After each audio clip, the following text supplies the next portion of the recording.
acercamiento crítico a los discursos de la economía y su influencia en los procesos sociales y educativos, marginalidad simbólica, conferencia El futuro está en juego de la PREA.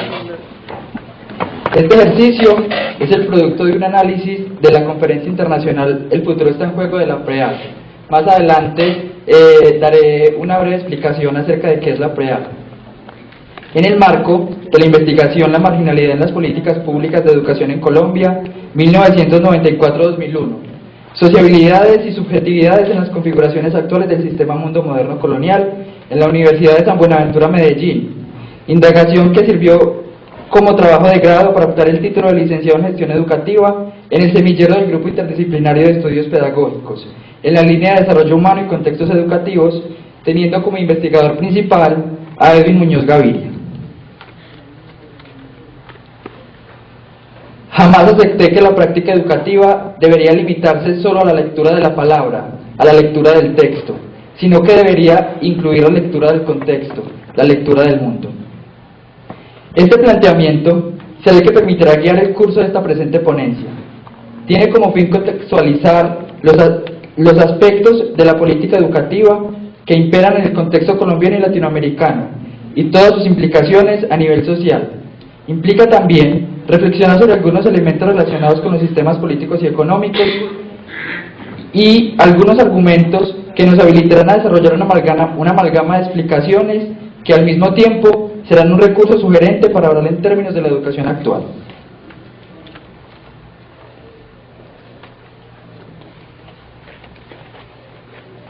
A modo de introducción, la marginalidad es una coyuntura que se presenta en todos los contextos de la sociedad, proceso real y constante, desentendido de las condiciones alternas, culturales, políticas y sociales, y por lo tanto educativas. En el marco de las políticas promulgadas en Colombia y en América Latina, orientadas en directrices internacionales, cabe resaltar en este caso la conferencia El futuro está en juego, que de una u otra forma tiene implícita la marginalidad, es decir, la forma como son construidas y los contextos para los que son pensadas estas conferencias y políticas no tienen como resultado políticas públicas, sino que responden a formas de capitalismo y mercantilización que están claramente asociados a la dinámica de la globalización.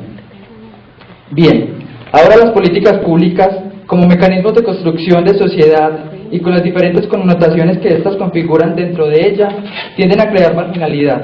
La formulación de estas están orientadas en prácticas interestatales que responden a ideales capitalistas, en el caso de las políticas públicas en un mundo moderno y homogenizado, subordinando y excluyendo a la mayoría de las decisiones y de los derechos, dando vía así a fenómenos emergentes como la pobreza, la discriminación, la exclusión, el desempleo y otros aspectos que hacen de este proceso un espacio para que se marginen todas las dimensiones. Bien, a modo de contextualización voy a hacer un breve resumen acerca de qué es la PREA, de dónde surgió, qué países participaron dentro de ella, qué personas participaron. Bueno, entonces el punto de partida que tomo es primeramente explicar qué significa el término PREAL. PREAL es el programa de promoción de la reforma educativa en América Latina y el Caribe. La génesis de esta conferencia se dio en el año 1996 entre el Diálogo Interamericano para la Corporación de Investigaciones y la Comisión Internacional sobre Desarrollo, Equidad y Competitividad Económica en América Latina y el Caribe, con el aval del Banco Interamericano de Desarrollo y otras agencias económicas internacionales de Canadá y Estados Unidos. En el año 1998 se emanó el proyecto conjunto de diálogo interamericano que tenía como idea principal acordar cómo los países latinoamericanos y del Caribe se iban a organizar políticas de estandarización que desde el sistema educativo permitieran el desarrollo económico y el fortalecimiento de la democracia. La conferencia operó bajo la siguiente consigna: educación, equidad y competitividad económica en América Latina y el Caribe. La educación es vital para el desarrollo económico, el progreso social y el fortalecimiento de la democracia. También la conferencia marcó 4 puntos claves o cuatro objetivos, que eran promover el consenso entre diversos sectores de la sociedad en lo relativo a la necesidad de una reforma educativa fundamental y crear alianzas con el apoyo de líderes del sector económico, ampliar la base de apoyo a la reforma involucrando a líderes ajenos al sector educativo, identificar nuevos enfoques y modernos con respecto a las políticas educativas que emergen en la región y en otros países del mundo. Y por último, supervisar el progreso en el mejoramiento de estas políticas.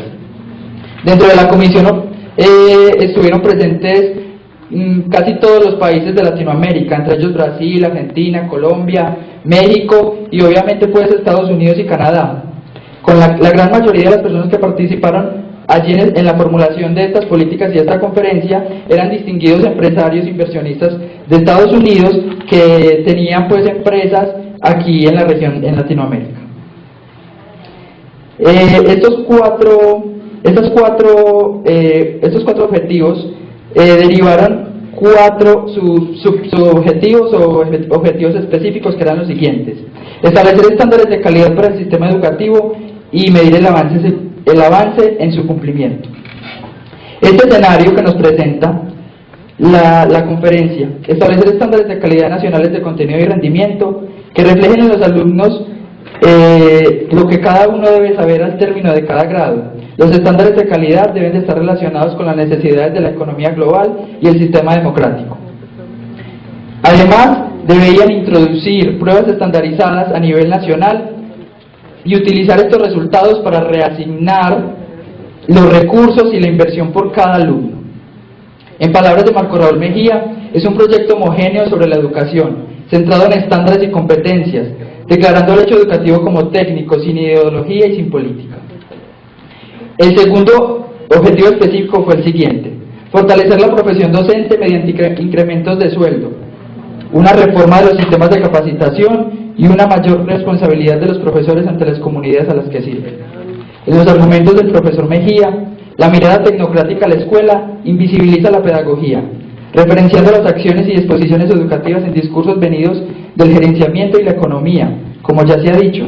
Temas como el capital humano ejemplifican este asunto de los docentes.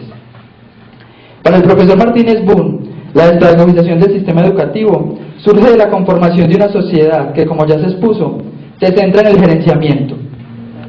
El gerenciamiento es un término que utiliza Silvia Greenberg en la revista Argentina de Sociología, que se refiere a las sociedades del gerenciamiento, y ella alude a que las agencias internacionales regencian la política y la economía en Latinoamérica y hace que ellas pues creen de cierta forma pobreza y marginalidad en nuestros países.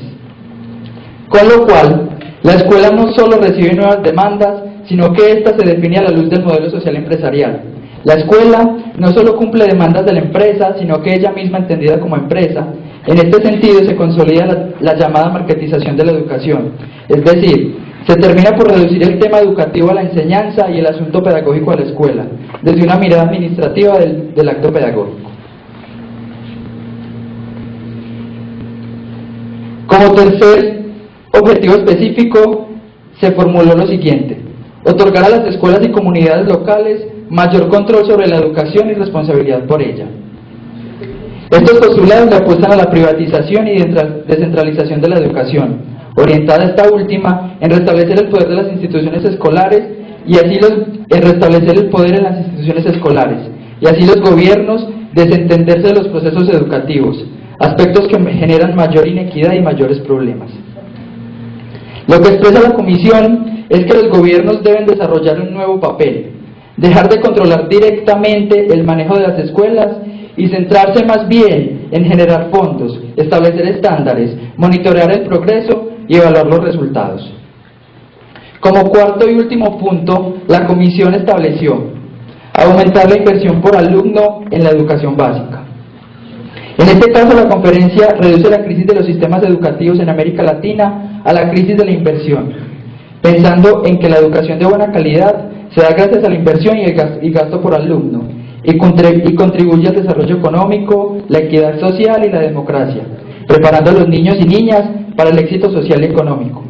Para el caso, cuando Marco Raúl Mejía habla de la educación como mercancía, no se aleja de las pretensiones enmarcadas en la conferencia, pues allí se refiere a que las comunidades educativas, estudiantes, padres de familia y directivos docentes son consumidores de la educación, compradores de la educación.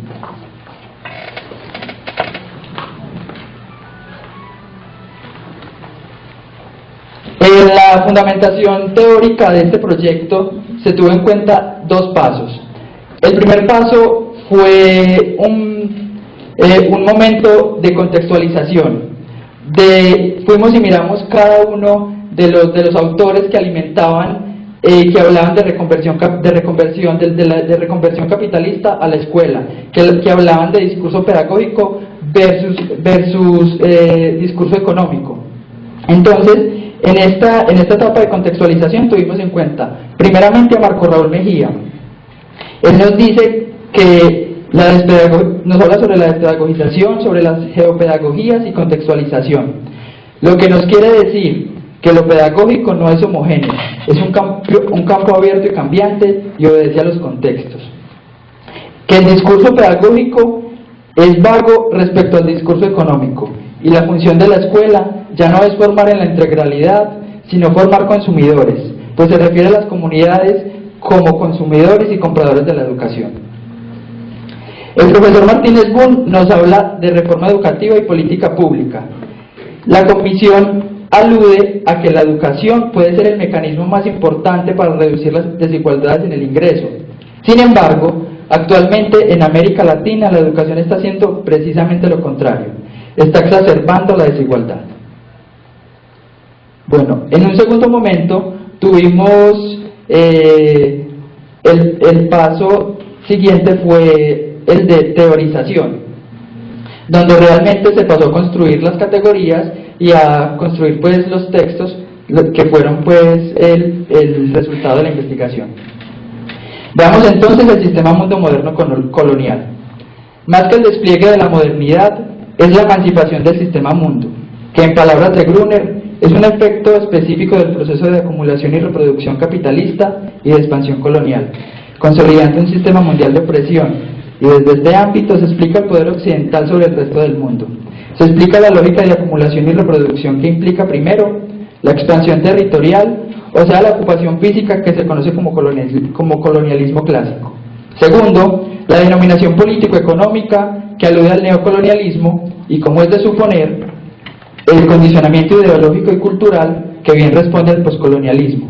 Transitando por este camino, quisiéramos decir que el poscolonialismo también lo podríamos llamar europeización, americanización u occidentalización del mundo. Es decir, se han globalizado nuevas formas de colonialismo, pues estas ya no responden solo a la ocupación geográfica, sino que responde también a las dinámicas de un mundo interconectado de producción y consumo, es decir, de un capitalismo globalizado. Entre tanto, puede decirse que el sistema mundo visto desde la perspectiva de la conferencia y en función de la política educativa que impera en el contexto colombiano y latinoamericano, desempeña un papel relevante en las relaciones de desigualdad en el que se orienta la educación, reduciéndola a calidad y dándole un carácter técnico y estandarizado, y que se suma a la reducción del hecho educativo en competencias. Coyuntura que se entreteje alrededor de la política pública, pero que se camufla bajo postulados de carácter económico y capitalista.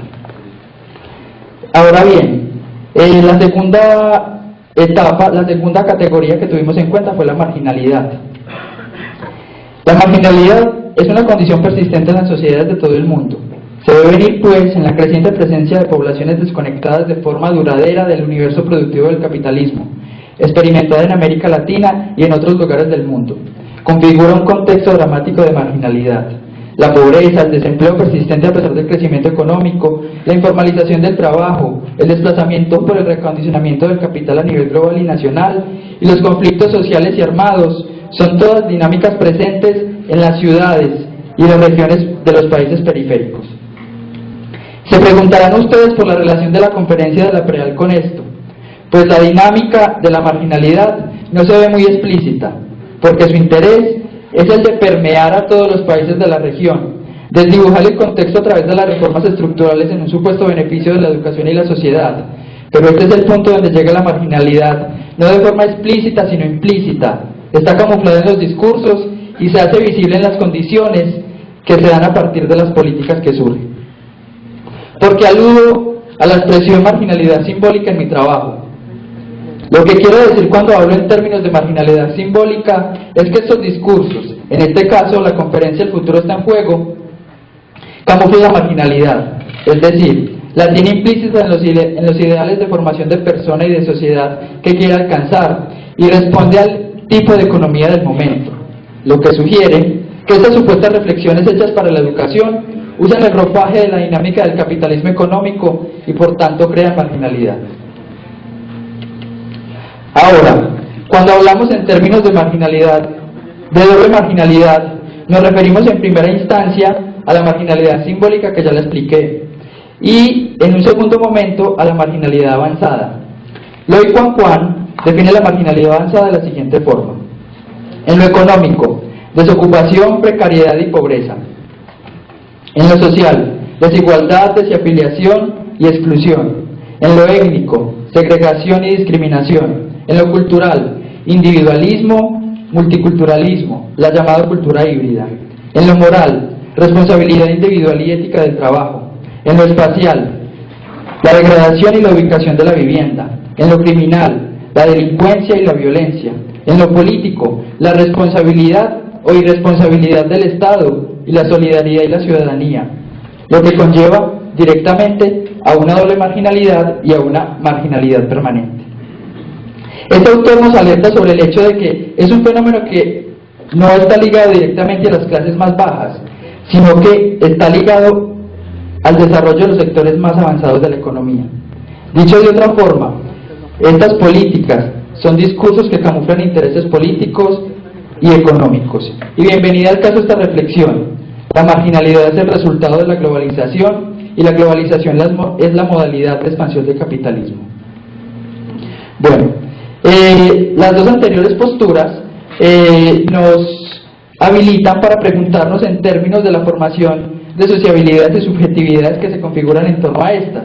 Es decir, la emergencia de la marginalidad deviene en formas particulares de ver en el mundo y descripciones que producen a partir de la interacción de dichas visiones. Es por esto que la conferencia genera esas herramientas para que el esquema de la siguiente categoría pueda desarrollarse. La siguiente categoría es subjetividades y sociabilidades.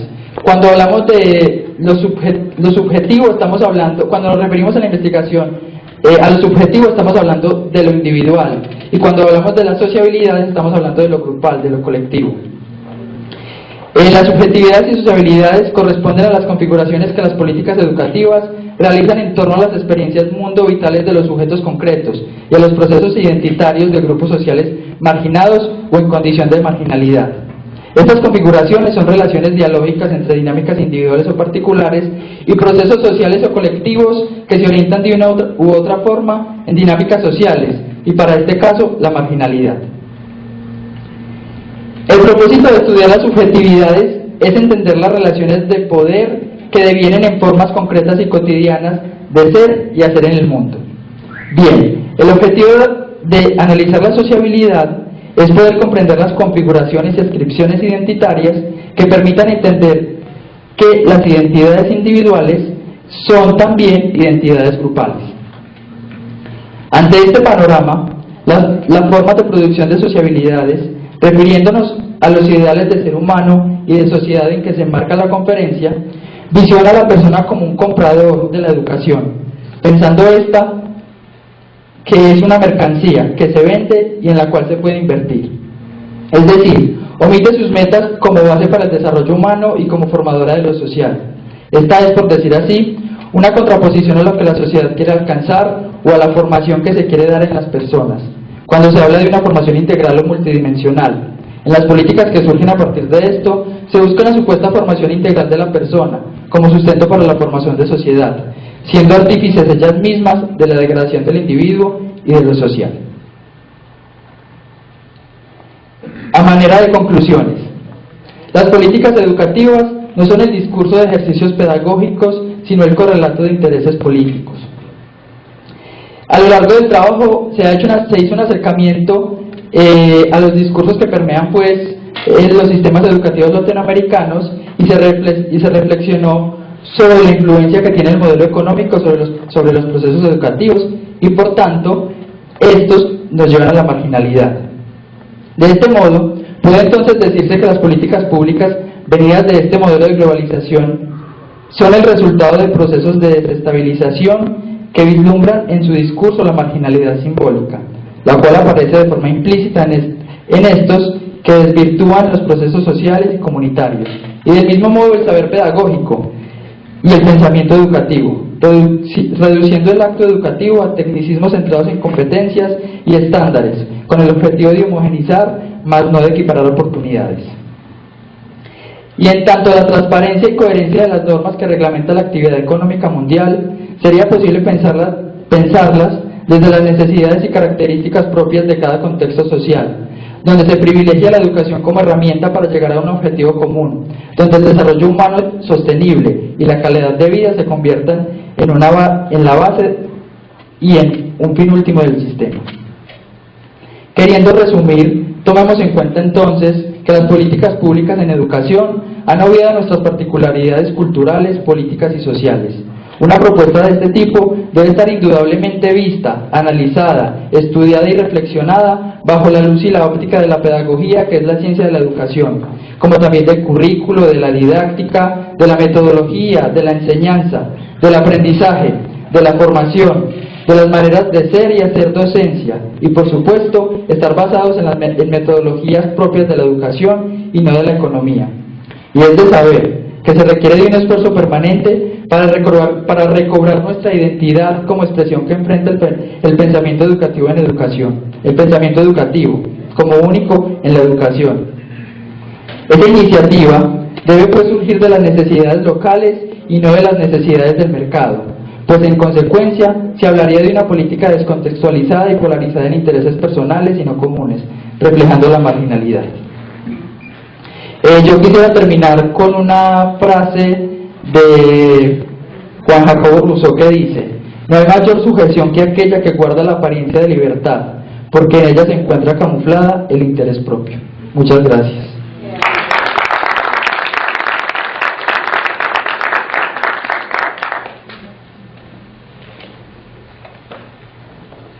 Si alguien tiene alguna pregunta. Un comentario. Ya finalizando por esta jornada de hoy, alienta mucho saber que un maestro inicial, joven, se acerca a la discursividad de la economía, de la política y de la educación. Un refrescante saber que no todo es discurso que está por ahí en la periferia y que alguien se atreve a anunciar, que hay una relación que alguien ha querido opacar. Creo que aquí de manera tácita compartimos con mucha alegría que alguien tan joven como vos esté trayendo ese discurso a este momento. Muchas gracias.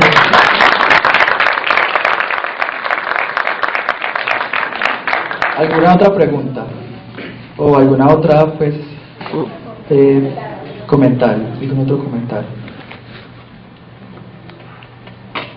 Bueno, muchas gracias de nuevo.